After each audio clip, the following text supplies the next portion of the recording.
Where's the bride? No bride would wear something that ridiculous. That voice, sharp as a blade, was one I'd known all my 32 years. The owner of that voice was my sister, Nicole. She stood at the entrance of the bridal room, our parents behind her entire posture radiating contempt. Her gaze stabbed straight at the wedding dress I had chosen for this day, a one-of-a-kind creation born from a collaboration with a renowned contemporary artist, adorned with hundreds of butterfly wings cascading down the train. It was a piece of art, a symbol of transformation, from the old me into someone new, like a chrysalis breaking open into a butterfly. Are you seriously going out there like that? You look like you're going to a Halloween party. Mom, look, Heather's lost her mind. My mother sighed theatrically, and my father crossed his arms and said nothing. But I could see it in their eyes, their silent agreement. It's just a joke, Heather, my mother said, though her voice carried no warmth. But Nicole does have a point. It's a bit extravagant, don't you think? Ryan's family might laugh at you. Laughed at. That was always the standard they lived by. Other people's opinions, appearances, and above all, the safety of being normal within the bounds of what they could understand. That measuring stick had been pressed against me my whole life, cutting away everything that didn't fit. And now, on what was supposed to be the brightest day of my life, they had barged in once again, uninvited, and raised that same stick in my face. But that day, I was different. I looked at my reflection in the mirror. The butterflies sewn into the fabric shimmered quietly in the light. This was no costume. This was the shedding of my armor, the wings I had grown to finally fly free. I turned slowly to face them, my expression calm, and said softly, "If you don't like it, then don't look. This is my wedding. I'll wear what I want." My voice was steadier than I expected. It was the first line in the counterattack I had rehearsed countless times in my head. For a brief moment, they were speechless. They hadn't expected me to fight back. Normally, I would have just looked hurt and backed down. But Nicole quickly recovered, snorting. "Still putting on that tough act, huh? I bet even Ryan's getting tired of you. A wife who dresses like that? How embarrassing for him." Those words were the signal. It was time to move on to the next phase of my plan. I met Nicole's sneer head-on, my face utterly expressionless. Then, slowly, but with deliberate, unwavering steps, I began walking toward them. The three of them flinched as I approached. I stopped a few steps away, met each of their eyes, and spoke in a low, even voice. "You're right. My outfit is embarrassing. I understand that now. But the thing you should really be worried about isn't my dress." At the sound of my unusually low voice, my mother's expression turned wary. "What do you mean by that?" "I mean it literally. What you should be worrying about is your own money." The moment those words left my mouth, the air in the bridal room froze. Nicole broke the silence first, laughing shrilly. "What? Money? What are you even talking about, Heather? Has the wedding stress finally made you lose it?" Up until then, my father had remained silent like a wall, but now, for the first time, he spoke. "Heather, don't make a scene. You think you can threaten us on a clerk's salary? Stop embarrassing yourself." A clerk's salary. There it was. The illusion I had let them believe for years. I had been waiting for those words. I had baited them just to draw this reaction out. Yes, just a regular office worker. Exactly what you've always thought I was. I smiled faintly. That's why it's always puzzled me. How easily you could ask me for money. As if my bank account were somehow yours. My mother flew into a rage at that remark. "Of course it is. We're family. You're the eldest. You have a duty to support your parents and your sister. It's not like you need the money anyway." Duty. To them, my income had never been the result of my own effort. It was a shared family asset, theirs to use as they pleased. My life, to them, was nothing more than an obligation to be consumed for their convenience. And then I made them say it out loud. There was no hesitation left in me. I drew in a slow breath, then brought down the blade of truth I had kept buried deep inside for years. Yes, that's why I used that money with no purpose to pay for Nicole's 3 years of college tuition. At my calm confession, all three of them froze. The mockery vanished from Nicole's face, replaced by bewilderment. "What are you talking about?" "You didn't hear me? Your state university tuition. The emergency down payment for your apartment. The car, The medical bills, altogether about $100,000. It wasn't a scholarship, and it wasn't from our parents. It was from me. It was the truth, documented to the last dollar, undeniable and complete. My father's face turned a blotchy red, his shame and rage twisting together. What the hell are you trying to pull by bringing this up now? He was furious because I had broken the family's unspoken rule, because I had dragged into the open what was supposed to stay hidden, turning it into a weapon against their control. You agreed to help. Don't you dare use that against us now like you're owed something. His voice thundered through the room, but I didn't flinch. His attempt to twist the argument only made me colder inside. Agreed? I responded to my father's words with a question, then continued, my tone cold and unyielding. Did any of you ever ask what I actually do for a living? Did you ever bother to know what I earn? No, you never did. You just decided I was a single, lonely office worker and used me as your personal ATM. You hid behind that illusion you created? Because we're family. Because you're the eldest daughter. And you trapped me in guilt. That wasn't an agreement. That was coercion. You never once tried to truly know me. Then I threw her own words back at her, the ones my mother had once used to crush me. Do you remember, Mom? You said, saving money is the only thing that makes you happy. Didn't you? Maybe you were right. But I've decided I'm done spending that one source of happiness on you. I spoke each word deliberately, like a verdict. From this moment on, all financial support for Nicole ends. Completely. The silence that followed exploded like a bomb. Their faces contorted, rage, panic, disbelief, realizing that the golden tree they had expected to keep giving forever was gone. My mother was the first to recover.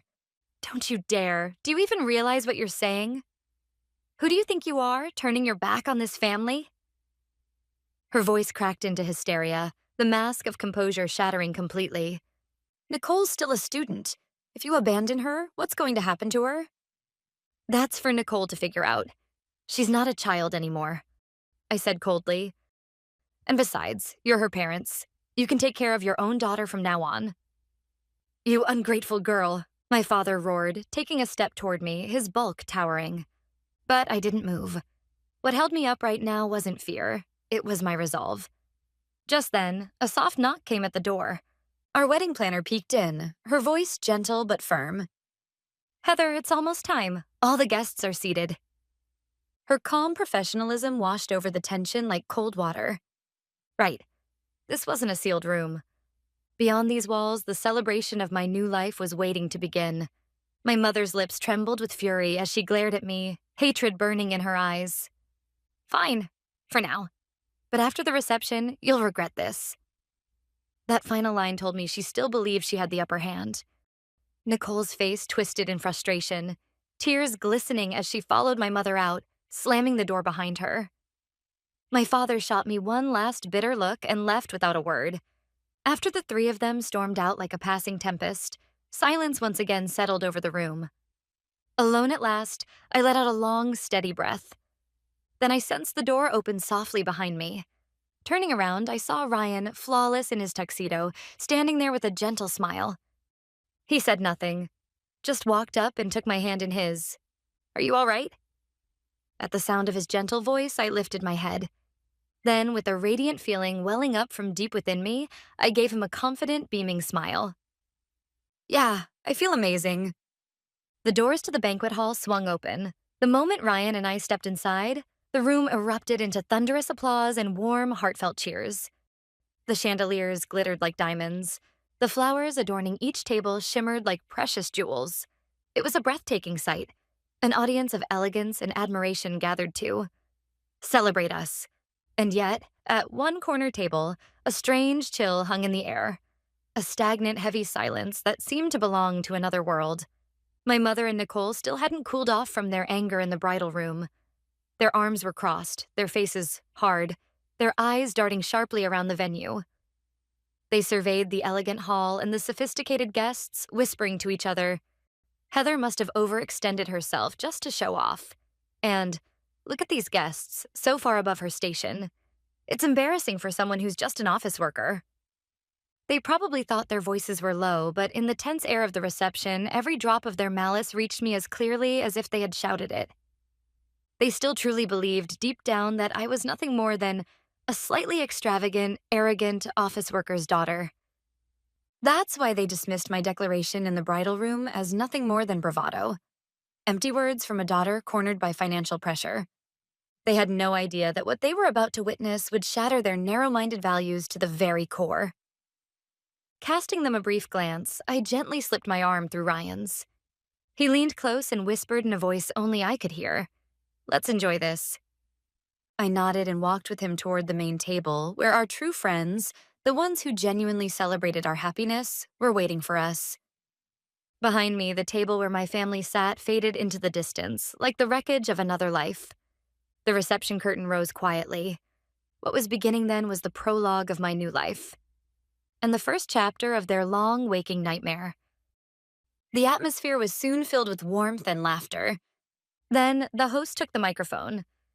"Ladies and gentlemen, we are honored to welcome a very special guest tonight, Ms. Alexandra Watson, the world-renowned CEO of the luxury fashion brand. She will now deliver her congratulatory speech for the bride and groom." The moment her name was announced, the room erupted in murmurs of admiration. She was a true titan of the fashion world, someone seen in magazines and on TV every single day. I turned my gaze toward my family's table. They were exchanging incredulous looks, mouthing, "It must be someone else with the same name. There's no way that Alexandra Watson would come here for Heather." But when the spotlight illuminated the stage, there was no mistaking her. It was her, Alexandra Watson herself, radiant, poised, and utterly commanding. With graceful steps, she took the stage and turned toward me with a warm, genuine smile. "Heather, Ryan, congratulations on your marriage. The dress Heather is wearing today, titled Metamorphosis, is, in my eyes, one of the most moving and beautiful wedding gowns I have ever seen. This isn't just a garment. It's a masterpiece that embodies her soul." Alexandra first lavished praise on my dress. It was a powerful blow, striking directly at my family's faces, the same faces that had mocked it as a Halloween costume just moments before. Nicole's face was drained of color. My mother stared, wide-eyed, as if the world itself had turned upside down. But the real blow came next.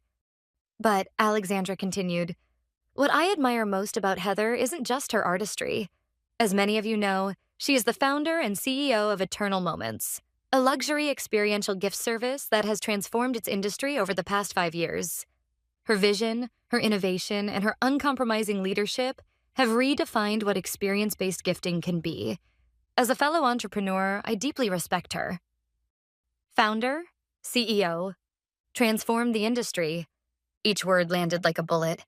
From across the room, I could almost hear the sound of their illusions shattering. My father's mouth hung slightly open. My mother's body trembled, struggling to remain upright.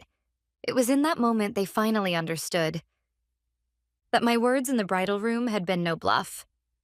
That the daughter they had dismissed, belittled, and exploited for 32 years had built a world far beyond the reach of their narrow imagination.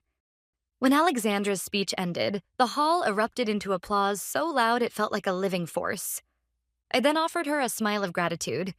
The sound of that applause, the warmth of those voices, it was all real.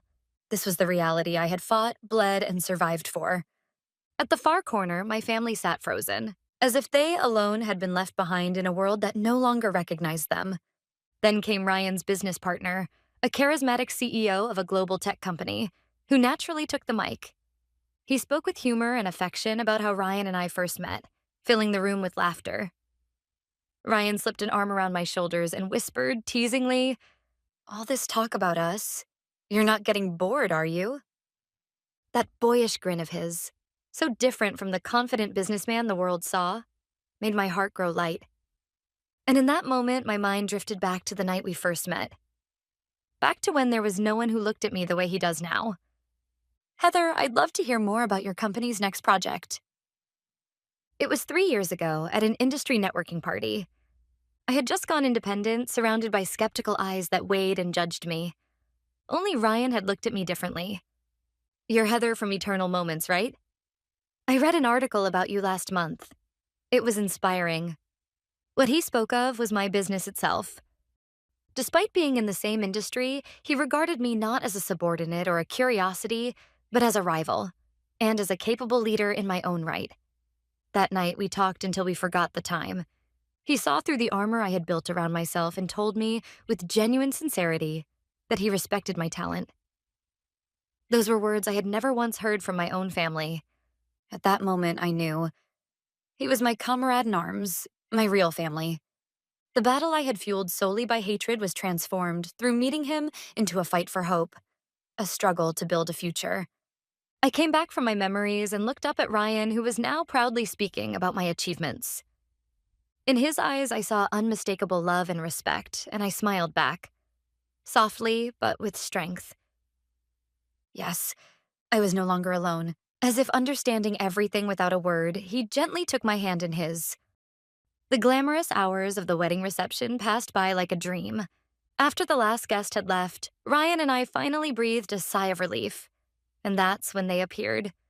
My father, my mother, and Nicole. They stood there, pale as ghosts. The arrogance they had shown just hours earlier had completely vanished, replaced only by confusion and panic. It was my father who broke the silence first.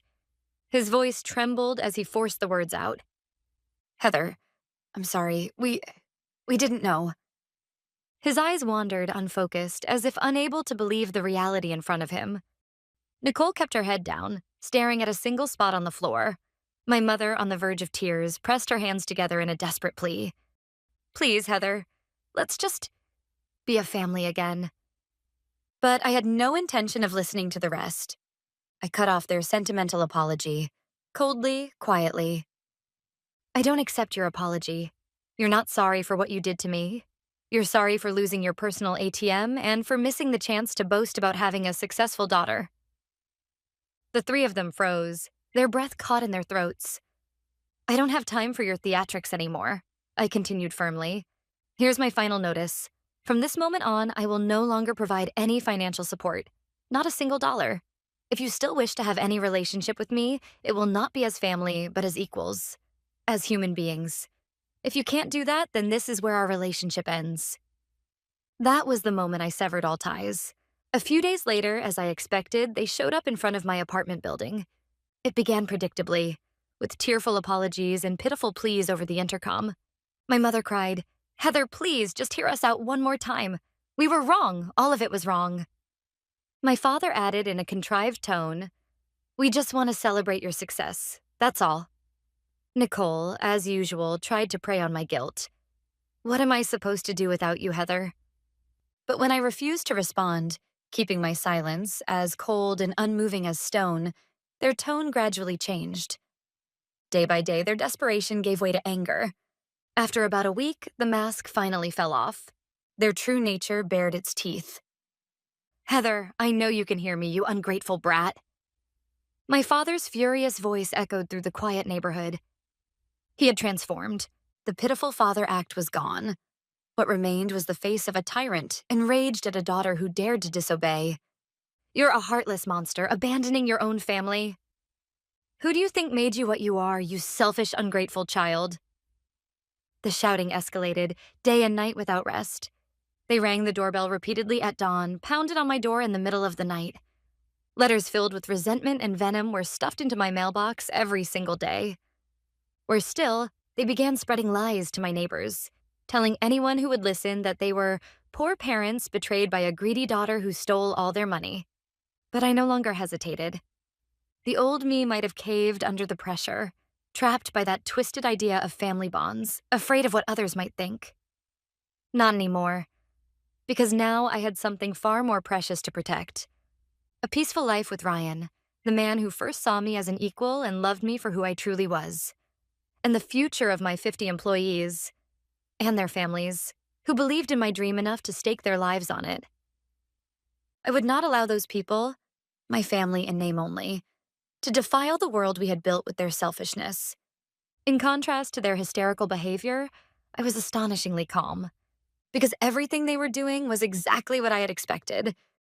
The high-end security cameras I had installed at the entrance and front door were recording their deranged behavior around the clock, saving every second to a secure cloud server.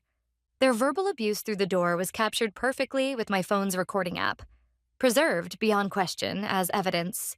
The video and audio recordings were automatically uploaded in real time to a secure shared folder for my attorney, quietly, methodically, becoming a growing arsenal of evidence for the legal battle to come. The decisive moment arrived when they trespassed onto the apartment grounds and began kicking the tires of my car. I immediately called the police. Within minutes, 2 officers arrived. My father shouted, "This is a family matter, stay out of it." But it was all in vain. When the officers asked for my statement, I simply tapped my phone and put it on speaker, connecting them to my attorney who had been standing by. Calmly, she explained the situation from a legal standpoint and provided direct access to the cloud-stored evidence. My father's defiance evaporated before my eyes. After receiving a stern warning from the police, they had no choice but to leave. That incident became the final piece of evidence, and the stage shifted to the courtroom. When we officially filed for a restraining order, they made one last, desperate attempt to defend themselves. At the hearing, my mother cried, "I just love my daughter, that's all." My father declared, "It is a child's duty to honor and support their parents," a speech that sounded like it belonged to another century. Nicole, ever the dramatist, tearfully insisted, "My life was ruined because of my sister." Their emotional appeals were nothing more than shallow performances, calculated to earn sympathy from the audience. But the law does not bend for emotion. When my attorney displayed the video recordings on the courtroom monitor and played back their shouting, the atmosphere shifted instantly. They couldn't bear to look at their own grotesque behavior on screen. After reviewing the mountain of documents before him, the judge spoke in a calm yet commanding voice. "Your claims hold no legal merit. The recorded evidence clearly shows threats, trespassing, attempted property damage, and stalking behavior. Blood relations do not justify criminal acts." Their arguments collapsed completely. In the face of hard evidence and the cold weight of the law, their emotional pleas meant nothing. In the end, the court ruled entirely in my favor, granting a restraining order prohibiting them from coming within 1,000 feet of me, my home, or my company. At that moment, my father shouted, "This is insane," before being restrained by security officers. As I watched their disgrace unfold, I knew this wasn't revenge. It was justice. A rightful, necessary act of self-defense. Their own reckless actions had brought upon them the final hammer of social consequence. Years have passed since then. Protected under the restraining order, my life has been astonishingly peaceful. Recently, my attorney called to inform me that the order was nearing expiration and asked whether I wanted to renew it. That was when I first heard about what had become of them. Nicole, it seemed, had dropped out of college. Once I stopped paying her tuition, my parents had no means to cover the exorbitant costs. Too proud to take any ordinary job, she drifted between part-time work, barely scraping by from day to day. The same woman who once mocked me for living only for my savings now struggled to pay her own rent. How ironic. As for my parents, their retirement plans had completely unraveled. Without my financial support, they were forced to sell the family home and moved quietly to a small city apartment. I heard that the neighbors pitied them, the poor couple abandoned by their successful daughter, while they still badmouthed me to anyone who would listen. They never once reflected on their own mistakes. As I listened to this report, I felt a surprising calm within myself. Hatred, anger, and even pity no longer stirred in my heart. They simply no longer existed in my life.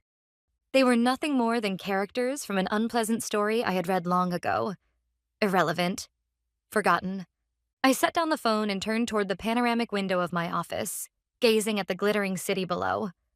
Behind me, Ryan, my husband and greatest business partner, was deep in discussion with our team about a new project. Their lively voices, their confident smiles, their shared passion to build a future together. This was what family truly meant. What is a real family? The one bound by blood gave me nothing. But the one I built, this circle of trust, respect, and shared purpose, has given me everything. True family isn't defined by blood, I thought. It's defined by those who see you, respect you, and walk beside you toward the future. I smiled quietly and walked toward the table where they were waiting. The butterflies that had once given me wings now soar freely beside me. My new family, rising higher and higher into the endless sky. My life, I realized, is only truly beginning now.